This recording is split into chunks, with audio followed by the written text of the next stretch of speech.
Swayam Prabha. Digital India. Educated India.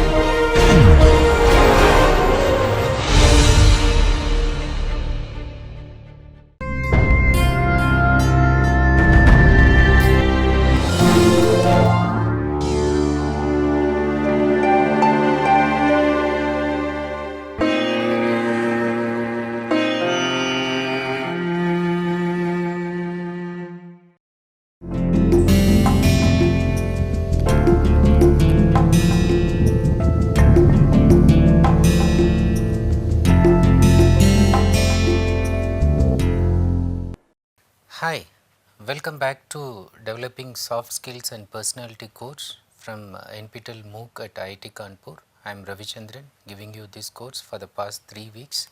In the third week, I just introduced a new topic, that is habit, and then I introduced to you as how we can look at this habit in terms of developing our soft skills and personality.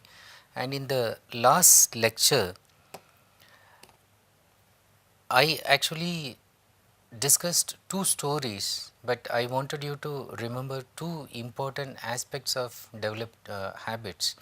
The first one is about the doctor and the patient, in which the doctor actually happens to be the one who started the bad habit of smoking in case of the patient, and the patient could not give it up, and then he became a cancer patient to whom the doctor came for treatment. It was so ironic, but the point I was trying to make was both good habits and bad habits are formed by peer group, that is by our friends, even sometimes our well-wishers. Even there are sometimes parents who play a very crucial role, as I was telling in the next story, and it is their influence and or the things which come from the environment that makes us form good habits or bad habits. But much depends on the individual perception and belief to retain a good habit or to change a bad habit. So it means you might have got some of the habits formed from people around you or the surroundings that you came from, but it's entirely up to you, the inner core that you have, that is the one that will help you to decide whether to give up something or to continue with something. Same thing happened in the story that I talked about, the mother who loved her son so much. Now, the son hated to see the mother at the point of his death for the single reason that it was the mother who was responsible in the perception of the son, that she let him start a tiny stealing habit which ended up in terms of murdering brutally someone for which he was given this death punishment. Now here it's the mother who is responsible. Her perception is that she loved her son so much that she didn't want him to feel hurt even if she criticized or told him to do something, but actually it resulted in forming such a very bad habit, starting with stealing, which ended up shooting somebody and then resulting in his own death. Now here again I impeached on this point that forming bad habits are dangerous and extremely harmful. Therefore, it is better to nip a bad habit in the bud itself. Nip the bad habit in the bud itself. That was the last point by which I concluded the previous lecture. Now, in this lecture, let's look at how this habit cycle is formed. Okay, how are you getting trapped?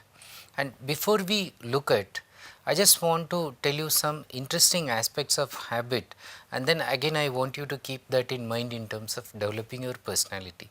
First, understand that everything is habit.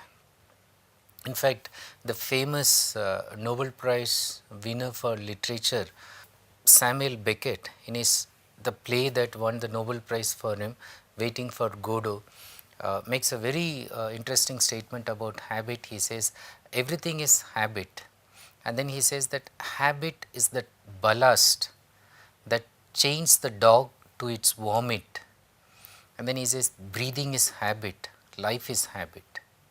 So, habit is the chain, okay, that is tying this dog to its vomit. It is a very strong chain. So, that has tied the dog to its vomit, because when the dog is eating and then it's vomiting, it's not able to move, and then it's forced to do that. So, habit, especially bad habit, is literally like that. But he says that even breathing is a kind of habit for us. Okay, everything he says is habit. Now, if you understand that and take that perspective, you understand that hard work that you form is a habit. There is a novel by Somerset Maugham named The Racer's Edge, in which there is an interesting character, the protagonist, fondly called Larry. Now, while he talks about this character, the narrator, who is actually Somerset Maugham, he says that one thing struck him very much in terms of Larry's character, and what was that? He saw Larry sitting in the library at a point of time in a place, and then he went out, that is, the narrator went out, did some shopping, had his food, and then came back after 5 hours. Larry was sitting in the same place reading the novel, and he was about to finish that in the same posture without any slight disturbance. He was completely immersed in reading that novel. So, the quality impressed the author like anything. Somebody who could read at a stretch 5 hours without any disturbance, whatever is happening in the surrounding. So, that is a good habit. Hard work is a habit. Any habit like reading, one sitting reading. So, these are all good habits. So is laziness. In terms of bad habit, it is formed. Indolence is just a general dislike for doing any work. Even a general dislike such as getting up from the bed in the morning. So, that is part of indolence. Any work you just want to avoid. Perseverance is a habit, so is giving up. To continue in something, to fight till you win, to reach till the end. And often you know that it is just at that last moment you feel so discouraged, and the goal that you have set looks very undaunting, and then you feel like giving it up, but then you persevere if you have developed that as a habit, and then you do not just give it up. But then giving up itself is a habit. Take for example public speaking. Two guys, both are afraid of giving a talk, but one decides he will address that fear and then he will talk. So, he perseveres and then he becomes a very famous speaker. The other guy, even a very small class activity given for giving 2-minute talk, he prepared, he was thorough, but he was afraid of going to the stage. Due to his stage fright, he just gave it up. He never gave any talk in the public. He was afraid of talking to people in crowd. Even slowly he became much more introverted, and then he started giving up. Even he became a big manager in a company, he could not continue. So, giving up is also a habit. You give it up once, you keep continuing, and then you all the time think about giving up instead of persevering. Success is a habit you need to develop. And then in the coming lectures, I am just going to talk about how to break this bad habit and then how to inculcate this habit of success. When I say success is a habit, you should understand that even failure is a habit. It's just a habit that you keep forming, and you need to break that and come out and then join this side and make success a habit. Excellence is a habit. It's developed and then it's made as a habit. So is mediocrity. so is average performance. So is thinking that this much performance is enough. If I am just above average or average, that's fine. I need not become good. I need not become excellent. I need not become outstanding. That is how we started our first week lecture, if you remember, defining excellence, and then you should try to aspire for excellence. Choosing to form good habits itself is a habit. So is choosing to form bad habits. That's also your mindset. It always tries to choose bad habits because you are tuned to that.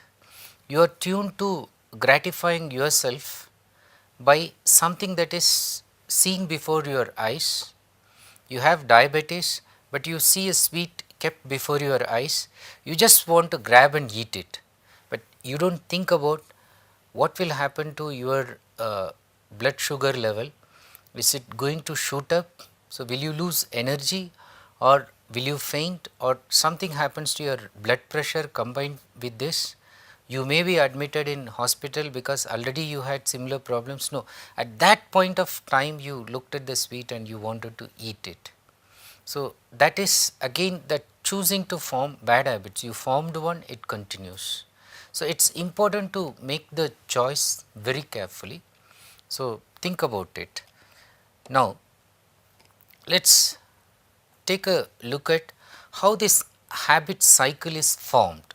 First, either it is the stimulus, something is coming from the environment, it starts from this point, either it is coming from the environment, or the stimulus is also trying to generate some kind of thoughts inside your mind. Okay. So, in the mind, either by some kind of external agent, a thought is generated that mind is thinking, if I satisfy by doing that, I will be happy. I want to do that. Now, mind you, this is both for a good habit as well as a bad habit. This is just the habit cycle, how it starts. And then the mind thinks, okay, I want this, so I will vocalize this, I will put that in word form, and then slowly I will perform it. I will implement it in action form. In certain cases, it could be even reaction. Somebody is sending a stimulus to you in the form of an action, so you even respond to that in the form of reaction. Suddenly, night, it's raining, and then my mind is thinking that, oh, if only I go to that hotel and then eat that chicken at this time, how nice it will be. Okay. So, thought, okay. Now, how the thought came? So, I was watching a TV and then somebody was eating a dish, particularly the chicken dish that is favorite to me. I see that and then it is triggering in my mind, if I go to that hotel, I will get the same dish. Okay. And then I tell my wife or I tell my friend, shall we go? So, I put that in word and then action, okay, either we decide to go or not to go, that is action. Now, the next level is, having performed this action, there is a reward or a punishment. Okay. The reward could be, for example, you ate this food and then you felt very happy. So, you relished it, you got it, and then your need was satisfied. The punishment could be, so the food didn't digest properly because you ate it at late night and then it resulted in stomach upset the next day. Now, the mind can correlate this, it can think, oh, I enjoyed the food, okay, and then I will continue to do that. No, at this time when I had it, I suffered eating that, so I will stop going to the hotel. So, both ways the mind can think, and then it forms a habit. The last time when it was raining, I went, I had this chicken from this restaurant and it was so tasty. Every time it rains at this time, I will go and I will eat it. Every time I see that on TV, every time I see that on some book, so I like that particular brand and then I'll go and then take from that restaurant. One way of mind thinking. The other way of mind thinking that, oh, every time I see that, I am reminded about the stomach upset that I had, due to which I lost lot of appointments. Okay. Some important activity I missed. So I'll stop, I'll control. So this kind of desire for eating it impulsively outside. So I'll be very careful. Okay. So I'll stop this. So both ways the mind can function. So in terms of good habit, bad habit formation, it depends on how the mind functions and decides to form the habit, and once the habit is formed, the next level is reinforcement. The habit is repeated again and again and again, and when it becomes a kind of trait in your character or personality, people start saying that this guy, every day at 12 o'clock you can see him eating chicken in this place. So now it becomes part of the character personality trait. And then the next level is the action reaction once again.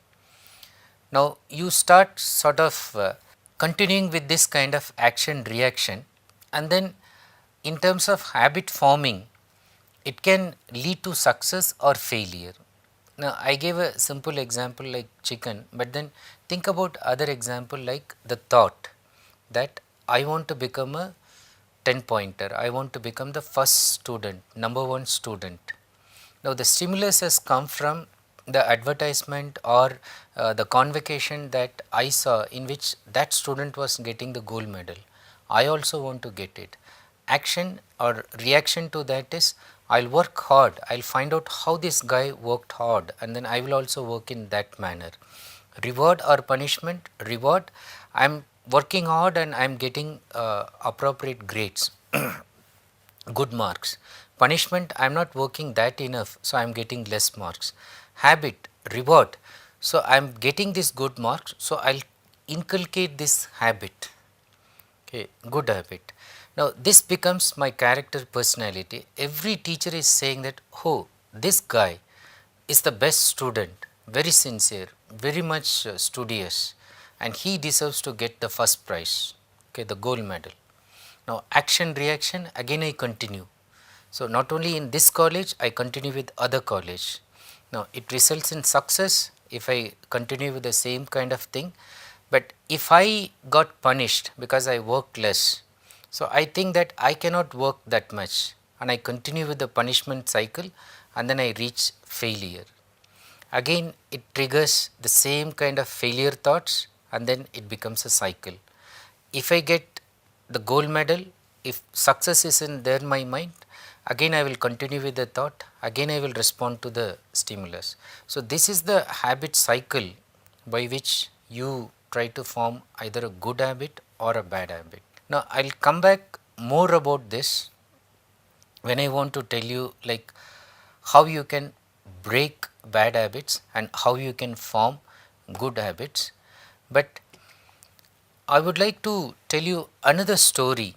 It's an anecdote, and then in this anecdote I just want to tell you the decision to change, that is the decision to form a good habit or develop a bad habit is something very crucial in everybody's life. Sometimes it, as I said, it completely changes your personality and complete transformation happens by that moment in which you decide, I am going to stop this and then I am going to start a new leaf in my life chapter in which I will be known like this. A very good illustrative example we can have from R.K. Narayan's The Guide. So one of my favorite novels, and some of you might have either watched the movie which in which Devanand acted and it became a big hit for him, or you might have read the novel, or there are many like me who have read the novel as well as watched the movie. Now, what is it I want to discuss about this one? The character Raju in the novel, the guide, is actually a guide. Unlike usual guides, he is prone to tell lies, he does not bother about it. He indulges in minor cheatings and he enjoys doing that. So, even in terms of minor thefts and all that is just part of the life of guide, and then he does not bother about that. And then, as most of you know, he falls in love with one of the tourists, that is Rosie. He gets married to her. She is a classical dancer. He encourages her to dance, and then they make lot of money. He becomes rich. Now, at that point, he has to ask her to sign a check so that he can get some money, but then instead of doing that, he thinks that he himself will sign the check on her name, that is, he indulges in a forgery. The police catches him and then he is sent to the prison. Now, at the beginning of the novel, actually is coming back from the prison, and then he just gets a saffron cloth, he covers himself, and then he sits under a banyan tree, and then he is just at the outskirts of the village. The village master comes, sees him, and then he thinks that he is a saint, he is a great person, because he spoke very less, and then his daughter was not willing to marry somebody. He asked Raju to talk to the daughter, and immediately after that she accepted. So, the village master thinks that this guy has some power. Now, the priests who are already there in the nearby temple, so they become jealous of the popularity he gets as a sadhu, as a saint, and then they want to teach him a lesson, and then they want to finish him rather, and then they plan on an instance where there is no rain in that village, and then they make the people believe that if somebody like this great pure person prays to God by fasting for 40 days, it would rain at the end of the 40th day when he will wash his feet and then finish the prayer. Now, situation, society compels him to take it, and then he actually refuses to do, he tries to escape, but then the priests come and then they do not let him go. So, he comes back and then he sits near the temple. First day of fasting starts, and then he tries to take the prasad, so the sweet dish that is kept, and then the banana and the broken coconut that is kept, he wants to eat it, but by the time he sees a cockroach just crawling in that place, and then he feels repulsive and he does not want to take it. So, the next day again a rat, again he sees moving that side, and then he was about to eat, break the fasting first 2 days, because he feels very hungry, and then he does not believe in these things. But then somehow coincidentally the food he wanted to eat is actually spoilt by the insects or this rat that was moving here and there, and then third day people start visiting him, 100 becomes thousands, and then a huge multitude is there.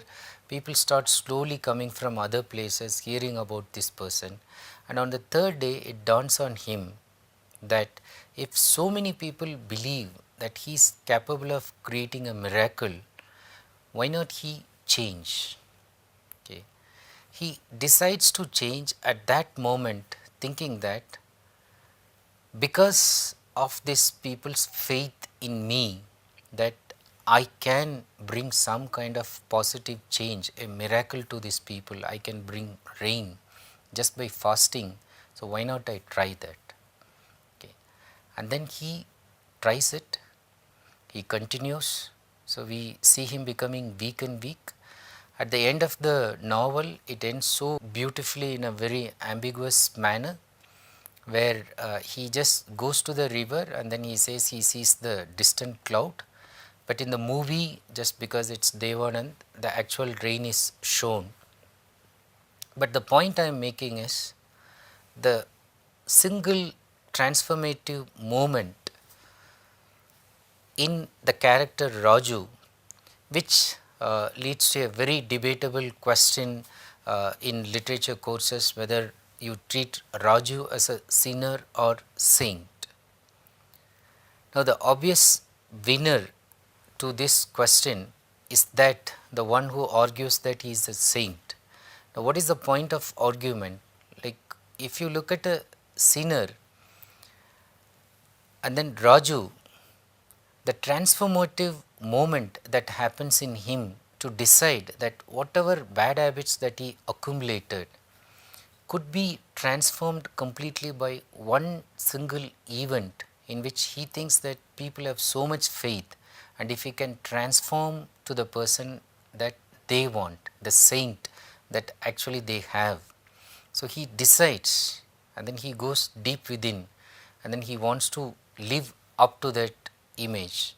So that decision to change becomes so crucial that makes us believe that even a sinner can become a saint, because of the fact that when he was a sinner, he realized that the beast, that is the animal, the evil part that makes you do all bad things, the beast was in him. But the novel ends with a kind of revelation that perhaps the God is also in him. The good thing, the angelic part, that was also in him, and that was revealed very interestingly by another set of circumstance. He was in a previously different set of circumstance where he indulged in all bad habits that led him to the prison.